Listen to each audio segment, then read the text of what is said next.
بسم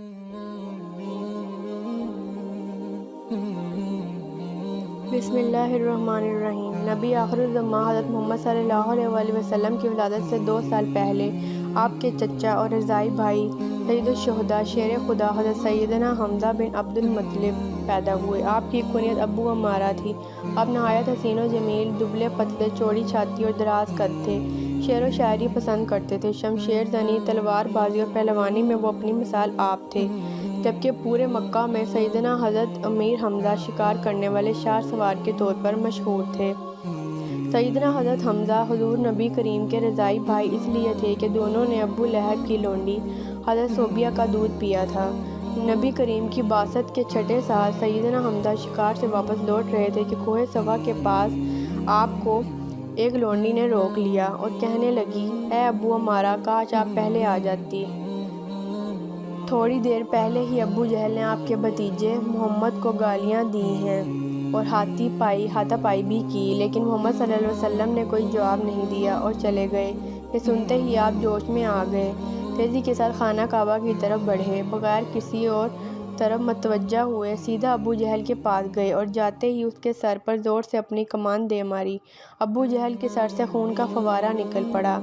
بنو مخزوم کے کچھ لوگوں نے آگے بڑھ کر سیدنا حضرت حمزہ کو روکا اور کہنے لگے کہ اے حمزہ، کیا تم بھی بد دین ہو گئے ہو؟ نبی پاک صلی اللہ علیہ وسلم کے چچا حضرت سیدنا حمزہ فرمانے لگے، جب اس کی حقانیت مجھ پر ظاہر ہو گئی ہے تو کون ہے جو مجھے اس کو ماننے سے روک سکتا ہے؟ پھر فرمایا، میرا دین وہی ہے جو میرے بھتیجے کا ہے۔ میں گواہی دیتا ہوں کہ وہ اللہ کے رسول ہیں۔ اگر تم میں طاقت ہے تو مجھے مسلمان ہونے سے روک کر دکھاؤ۔ پیارے آقا محمد مصطفیٰ صلی اللہ علیہ وسلم آپ رضی اللہ عنہ سے بے حد محبت کیا کرتے اور فرماتے تھے، ایک دفعہ ایک صحابی بارگاہ رسالت میں حاضر ہو کر عرض کرنے لگا، میرے ہاں لڑکے کی ولادت ہوئی ہے، میں اس کا کیا نام رکھوں؟ تو رحمت عالم صلی اللہ علیہ وسلم نے ارشاد فرمایا، لوگوں میں مجھے اپنے چچا حمزہ سے محبت ہے، لہذا انہی کے نام پر اپنے بچے کا نام رکھو۔ نبی پاک صلی اللہ علیہ وسلم کی بعثت کے 13ویں سال آپ بھی نبی پاک صلی اللہ علیہ وسلم کے ساتھ مدینہ ہجرت کر گئے، جہاں پہنچ کر آپ نے اپنی زندگی کی ہر جنگ میں مسلمانوں کے علمبردار رہے۔ رمضان المبارک 1 ہجری میں 30 سواروں کی قیادت کرتے ہوئے اسلامی لشکر کا سب سے پہلا علم آپ رضی اللہ عنہ نے سنبھالا۔ 2 ہجری میں حق و باطل کا پہلا معرکہ میدان بدر میں پیش آیا تو آپ رضی اللہ عنہ بڑے جوش و جذبے کے ساتھ شریک ہوئے اور مشرکین کے کئی سورماؤں کو ٹھکانے لگایا۔ مکے کے مشہور جنگجو عتبہ کو سیدنا حضرت حمزہ نے ایک ہی وار میں ختم کر دیا، جس سے مسلمانوں کی دھاک بیٹھ گئی۔ آپ کے دونوں ہاتھوں میں تلوار تھی اور سر پر شتر مرغ کی کلغی سجا رکھی تھی۔ ایک ہی وقت میں 2 کافروں کو جہنم واصل کرتے اور فرماتے جاتے، میں اسد اللہ ہوں۔ ایک مرتبہ حضرت سیدنا امیر حمزہ نے بارگاہ رسالت میں درخواست کی کہ میں حضرت جبرائیل علیہ السلام کو اصلی صورت میں دیکھنا چاہتا ہوں۔ ارشاد ہوا، آپ دیکھنے کی طاقت نہیں رکھتے۔ آپ نے اصرار کیا تو نبی کریم صلی اللہ علیہ وسلم نے ارشاد فرمایا، زمین پر بیٹھ جائیے۔ کچھ دیر بعد حضرت جبرائیل امین علیہ السلام حرم کعبہ میں نصب شدہ ایک لکڑی پر اترے تو سرور عالم صلی اللہ علیہ وسلم نے ارشاد فرمایا، چچا جان، نگاہ اٹھائیے اور دیکھیے۔ آپ نے جو ہی اپنی نگاہ اٹھائی تو دیکھا کہ حضرت جبرائیل علیہ السلام کے دونوں پاؤں سبز زبرجد کے ہیں۔ بس اتنا ہی دیکھ پائے اور تاب نہ لا کر بے ہوش ہو گئے۔ 15 شوال المکرم 3 ہجری غزوہ احد شروع ہوتا ہے، جس میں کفار غزوہ بدر کا بدلہ لینے کے لیے مسلمانوں پر حملہ کرتے ہیں۔ ان کا سب سے بڑا مقصد حضرت حمزہ کو شہید کرنا ہے، کیونکہ جتنا نقصان غزوہ بدر میں کفار مکہ کو انہوں نے دیا اور کوئی نہ دے سکا۔ امام بخاری اور دیگر اہل تحقیق نے آپ کے قاتل وحشی کی زبانی آپ کی شہادت کا واقعہ کچھ اس طرح نقل کیا ہے۔ وحشی کہتا ہے کہ جب قریش مکہ جنگ احد کے لیے روانہ ہوئے تو میرے مالک جبین بن مطعم نے مجھے کہا، اگر تم بدر میں میرے چچا کو قتل کرنے کے عوض محمد صلی اللہ علیہ وسلم کے چچا کو قتل کر دو تو تم آزاد ہو۔ میں حبشی النسل تھا اور حربہ مارنے کا ماہر تھا۔ ہندو زوجہ ابو سفیان نے بھی مجھ سے کثیر انعام کا وعدہ کیا۔ کیونکہ اس کا باپ عتبہ بھی حضرت حمزہ کے ہاتھوں ہلاک ہوا تھا۔ جیسے ہی جنگ شروع ہوئی تو میں حضرت حمزہ کی تلاش کرنے لگ گیا۔ اچانک دیکھتا ہوں ایک جوان مرد لوگوں کو اپنی تلوار سے کاٹتا جا رہا ہے، کوئی بھی اس کے سامنے نہیں ٹک پا رہا۔ جب میں نے پوچھا کہ یہ کون ہے تو پتہ چلا کہ حمزہ یہی ہے جس کی مجھے تلاش تھی۔ اب میں موقع ڈھونڈنے لگا، کبھی کسی چٹان کی اوٹ میں چھپتا اور کبھی کسی درخت کے پیچھے۔ اسی اثناء میں ایک جنگجو کافر صباح بن عبد العزیز غشانی سامنے آ نکلا۔ حضرت حمزہ کی نظر اس پر پڑی تو اسے للکارا، اے نازیبا کام کرنے والی عورت کے بیٹے، آ دو ہاتھ ہو جائیں تو اللہ اور اس کے رسول سے دشمنی رکھتا ہے۔ یہ کہہ کر آپ اس پر حملہ آور ہو گئے اور آن واحد میں اسے قتل کر دیا۔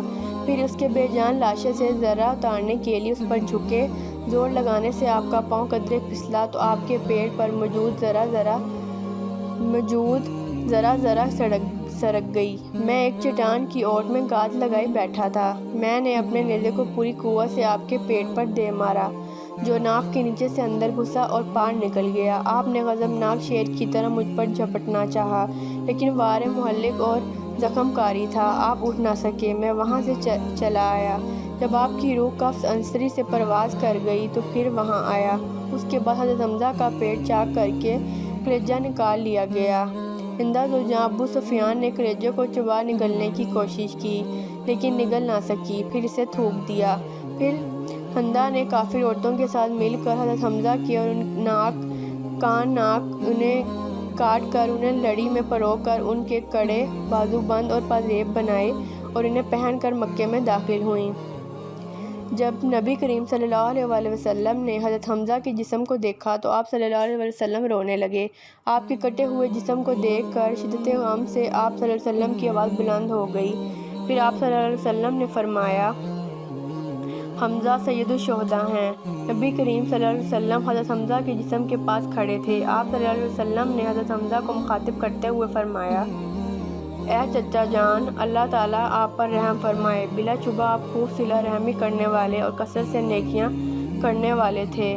حضرت سیدنا حمزہ کی شہادت کے کتنے دنوں بعد تک بھی نبی کریم صلی اللہ علیہ وسلم یہی فرماتے رہے، اے چچا، آپ کی جدائی سے بڑھ کر میرے لیے اور کوئی صدمہ نہیں ہو سکتا۔ حضرت صفیہ، جو کہ حضرت سیدنا امیر حمزہ کی حقیقی بہن تھیں، جب وہ اپنے بھائی کی شہادت کے بعد آپ کے جسم اطہر کو دیکھنے آئیں تو رسول پاک صلی اللہ علیہ وسلم نے ان کو نہ دیکھنے دیا۔ اندازہ کیجئے مسلمانوں کا کیا حال ہوگا اس وقت کہ جب نبی پاک کے پیارے چچا کے جسم مبارک کو شہادت کے بعد بھی کاٹا گیا ہوگا۔ اللہ اکبر۔ حضرت صفیہ نے 2 چادریں دیں کہ میرے بھائی کو دفنا دیا جائے۔ دفناتے وقت ایک اور انصاری کا جسم مبارک بغور کفن تھا، اس لیے نبی پاک صلی اللہ علیہ وسلم نے ایک چادر میں ان کو کفن دیا اور دوسری چادر میں اپنے چچا کو ڈھانپ دیا۔ چادر اس قدر چھوٹی تھی کہ سر ڈھانپتے تو پاؤں ننگے ہو جاتے تھے، اور اگر پاؤں ڈھانپے جاتے تو سر ننگا ہو جاتا تھا۔ اللہ اکبر۔ حضور فرمانے لگے کہ سر کو ڈھانپ دیا جائے اور پاؤں پر گھاس ڈال دی جائے۔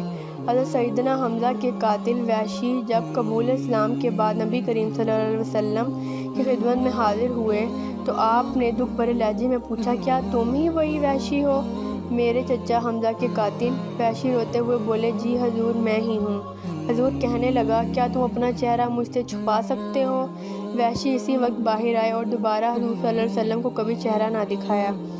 اللہ اکبر۔ اندازہ کیجئے نبی رحمت للعالمین نے وحشی کو معاف ضرور فرما دیا، لیکن شدت غم اس قدر تھا کہ وحشی کو چہرہ چھپانے کا فرمایا۔